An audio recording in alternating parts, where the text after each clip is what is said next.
Si Risa, ang pinaka nagustuhan ko sa kanya is being loving and caring person sa family, sa friend, at sa taong nakapaligid sa kanya. I felt so much love and care pagkasama ko siya. Yan ang isa sa mga nagustuhan at minamahal ko sa katangian niya. A total package gift from God.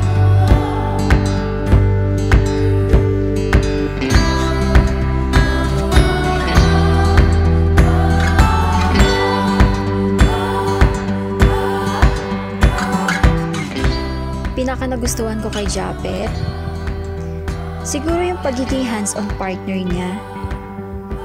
Madalas kasi sa aming dalawa siya yung mas babae sa bahay Sa pagiging boyfriend naman and soon to be husband, siguro hindi naman nawawala yung hindi pagkakaintindihan bilang mag-partner.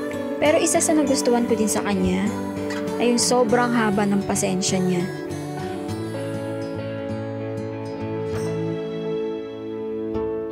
Sun through the shadows. Ito yung araw na pinakahihintay mo. Tulad ng sinabi mo, ang pinapangarap mo.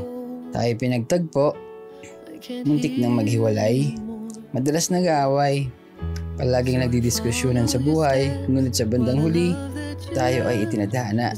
Ano man ang pinag-isa ng Diyos ay hindi na maaaring paghiwalayin. Ang pangako ko sa iyo, araw-araw man tayong mag-away, hindi pagkakaintindihan, araw-araw kitang susuyuin. Araw-araw kitang liligawan tulad ng unang araw ng pagliligaw ko sa iyo. I love you so much. Right now, we are united in Christ as one. In the world without you, and I finally see how your love is the best of me.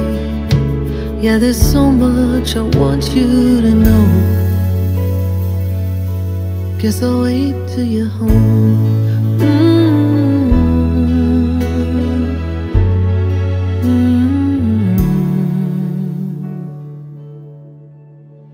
Finally, here we are, closing a page, and now, facing a new chapter of our life together. 8 years ago, nung humiling ako sa Diyos na pagbibigyan niya ulit ako ng taong mamahalin ko, yun na sana yung taong makakasama ko habang buhay. Bakit ikaw? Ikaw ang taong nagmahal sa akin ng walang pag-alinlangan. Ang taong handang umalalay sa kahit anumang hamon ng buhay. Lagi kong ipagdarasal sa Diyos na kahit gaano man kahirap ang magiging hamon ng buhay, mas pipiliin nating magiging matatag sa isa't isa. Pangako, hindi ako bibitiw. Sabay nating planuhin at abutin lahat-lahat ng mga pangarap natin sa buhay.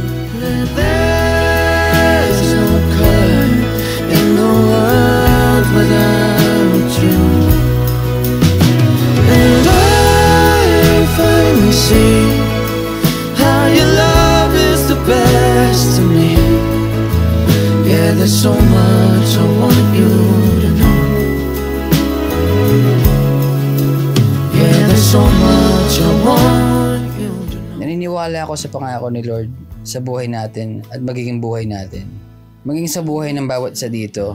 Sabi sa Romans 10:11, hindi binibigo ng Diyos ang sino man sa kanya sumasampalataya.